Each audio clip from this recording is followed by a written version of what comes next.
Right, so here we are above Moonraker again. It's been a while since I made a video actually. It's not that I haven't been sailing, I just haven't been filming it. I've had some cracking good runs. I went over to the Isle of Man for the TT, and that was a bit epic. 10 hours each way. At least half of that was straight into the wind. So bounce, bounce, bounce, and very cold, very wet. Amazing though. It was a good experience, but I was exhausted. It took me a couple of days to recover. And anyway, it's Friday, the somethingth of July, and 8th perhaps, who knows. And I don't have children this weekend, and I have seen there's an excellent weather forecast, nice westerlies, force 2 to 4, 5-ish. High tide tomorrow morning is about 7:30. So I thought I would come aboard this evening. It is now 20 to 9 in the evening, and as you can see, it's still lovely daylight outside. And I've just got all my essentials ready. My selection of dehydrated nourishment. I wouldn't go as far as calling it food. And also a bottle of famous grouse and a bottle of chili sauce. So I'm sure I can spice up pretty much anything with those. What could possibly go wrong? Yeah, setting off tomorrow morning. I'm going to head over towards Ross Island. I don't think I'm going to go up to Corribee. It's a bit tricky getting up there, and you end up wasting so much time waiting around for tides, and then waiting around for tides to get back again. And all I'd end up doing is ending up in a town full of people. And I'm going to sea to try and get away from people. So yeah, I think I might have a night at Ross Island and then just see how things go, and if the weather's pleasant and everything's looking lovely, I'll move along the Scottish coast and have a couple of days doing that. So you're very welcome to come with me, as long as you don't say too much or get in the way. Right.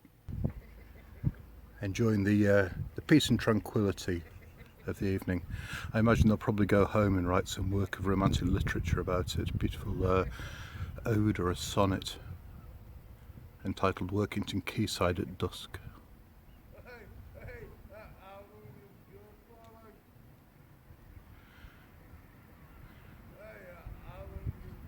Requiem to a can of special brew.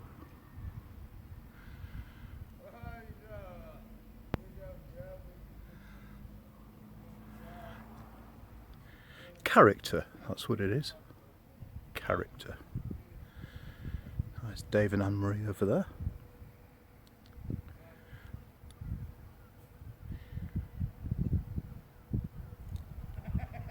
On the beach, ready for some work tomorrow.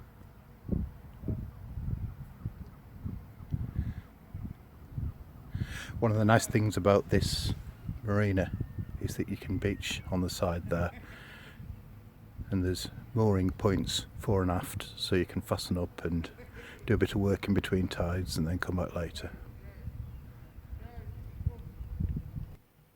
Oh, and I should say, Moonraker is looking a bit scruffy. I'm not going to apologise for that, because in my mind there are two sorts of sailors. There are sailors who have immaculate looking boats, and there are sailors who actually go sailing. And if you look round out there, over sort of that way, and across the mooring, there's some really beautifully maintained boats, and boats out there that look gorgeous. And quite a lot of them, they haven't left the moorings this year at all. And like I say, it's July. It's really sad. And who was it? Somebody famous said, you know, a sailing ship in harbour is safe, but that's not what ships were made for. And yeah, very true. So Moonraker, she's a bit tidier than last time you saw her, but still, you know, there's still work to be done. She's still a work in progress. And every single time I go to sea, I come back with jobs that need doing. Sometimes I do them, and sometimes I go sailing. And I think that's the way it should be. Anyway, I'll see you probably in the morning, and we'll set off nice and early and see where we get to. Okay, night night.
usual when I go sailing. The wind is directly on the nose, but I'm in no rush, so I'm sailing close hauled against it. And we're going to tack across. But we've all day and plenty of room, so we can do a short number of big long tacks. And, somebody else sailing out there. I don't know if you can see them. We're finally out past the treacherous peril of the lobster bots. I've never seen so many as there were today, which is why I didn't film anything, because I was so busy negotiating my way in and out of them. There must have been pushing 100, maybe even more, coming off Workington. Got to pity the poor lobsters. You give them what they eat. I'd pity the people that eat them.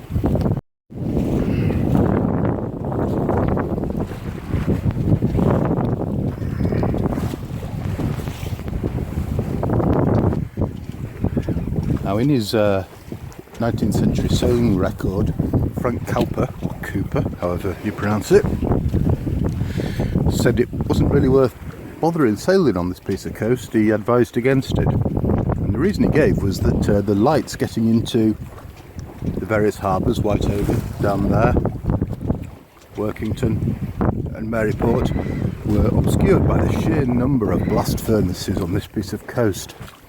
You can see the slag banks there,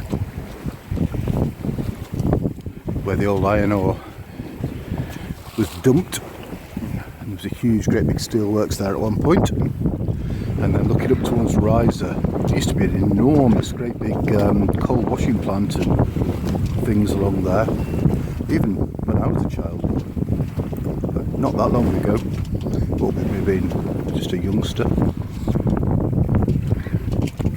Anyway, today we're heading out towards Scotland. It's a beautiful day for it. I didn't sleep very well last night actually. It was when I went down onto the mud, I was at a funny angle. Didn't get a great deal of sleep, so hopefully it's going to be a nice relaxing sail. There's North Workington Buoy over there in the distance.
Low tide, and I'm anchored in 2.3 metres of water. Actually, there, I don't know if you can make it out, but just beyond the bay you can see lots of breaking waves out there. Check this out. Next time somebody tells you it always rains in Scotland, look at this. It is an absolutely glorious day.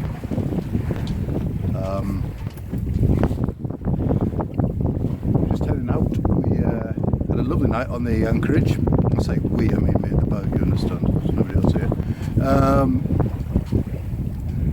Yeah, very peaceful. I don't think I've ever slept quite so well on board. so that was great. Had a nice breakfast of porridge and coffee, and we set away not quite as early as I would have liked, but early enough. The tide's just turned, so we've got the ebb, we've got the wind against us all day today, but we do have the ebb tide with us.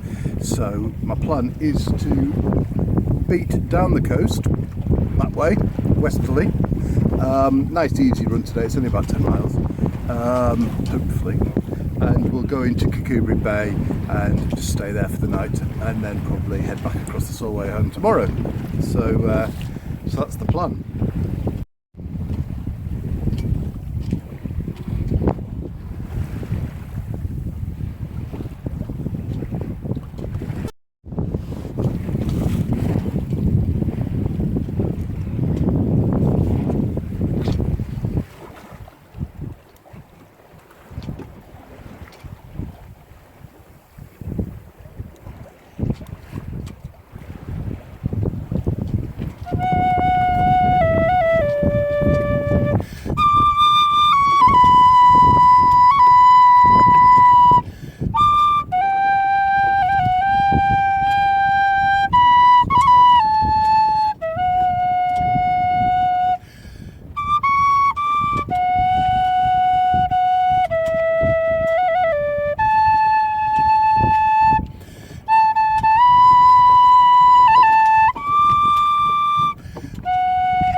change of plan. I've just been shouted by the guy on the range safety boat who's out there fishing now, but he just shouted me and he informed me that the range is live now and will be live till 4 o'clock. So if I go out there, the brave young men will be using me as target practice. So he's suggested that I wait till 4 o'clock and delay my departure till then. And since I would rather they were shooting the seagulls and the fishes than me, looks like that's what I'm going to have to do. So it's 10 o'clock now, so that gives me what, 6 hours of sitting reading and looking at the scenery. But there's far worse places to be, so I think I'll just have to do that. It's unfortunate, but if I leave here at 4, then that means I'll be getting into Workington 10ish, which means I'll be able to go straight into Workington on the tide and I won't have to divert via Whitehaven.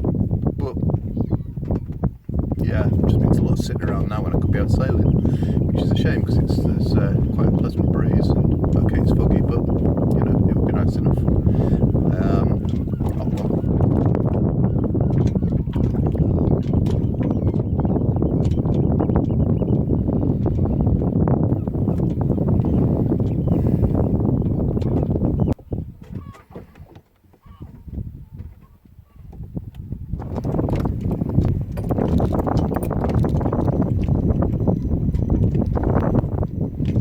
Jersey, east by south, 27 miles, 1022, falling more slowly.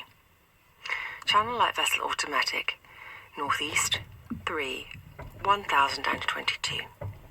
Scilly automatic, east by north, 19 miles, 1021, falling.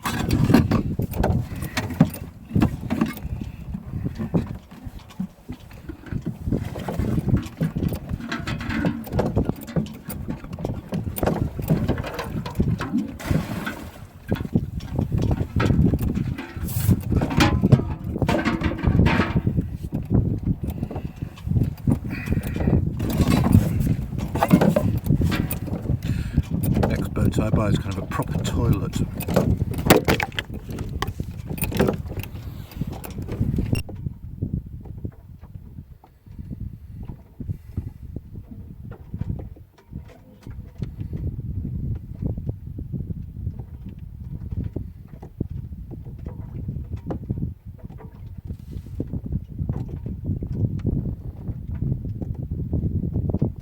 So while we're waiting, let's have a bit of history. Back in 1960, Little Ross Island was the location of a hideous murder that could have been straight out of Agatha Christie. What happened was 2 relief lighthouse keepers, Hugh Clark, that's him on the left, and Robert Dixon on the right, were stationed on the island, and sometime later the body of Hugh Clark was discovered on the island, but Robert Dixon was nowhere to be seen. He was eventually caught in London and sentenced to death, having been found guilty. His sentence was later commuted to life imprisonment, but unfortunately he took his own life whilst in custody. So there you go. You wouldn't think it, would you? So we finally managed to get the anchor and get away at 4 o'clock this afternoon, which puts us in to Workington about 10 o'clock tonight, all being well. It's quite choppy out here actually, not in a bad way, it's just a big rolling swell, and we've got the tide with us and the wind's on the starboard quarter, and apparently there's no gale warnings, so that's good.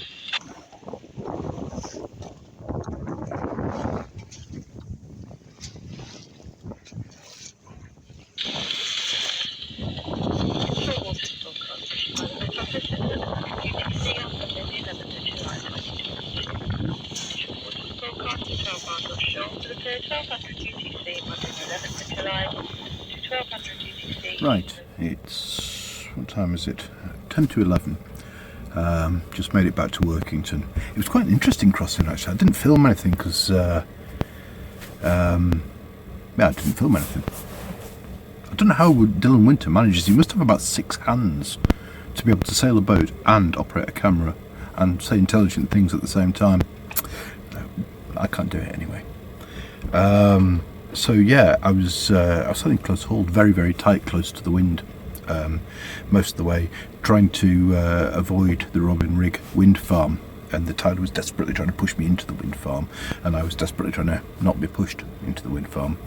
And I got round that anyway, and made it across to the Cumbrian side, the English side, and I ended up being pushed too far east by the tide, so really struggled to get back into Workington. It was actually, you wouldn't think it, but it was quite choppy out there, and yeah, going against the wind and the tide, and I had the waves coming over the top, and washboards in and the hatch closed and everything, and every third wave was hitting me in the face. So it was, yeah, I'm all salty and wet and things like that. But anyway, yeah, made it back on my mooring, and I have a wee tot of whiskey to celebrate with. I think I did about 80 miles in total over the weekend, which isn't bad. You know, that's okay. It adds up. But now I've got my heater on, and things are drying out slowly. But anyway, yeah, cracking good voyage. Cracking good.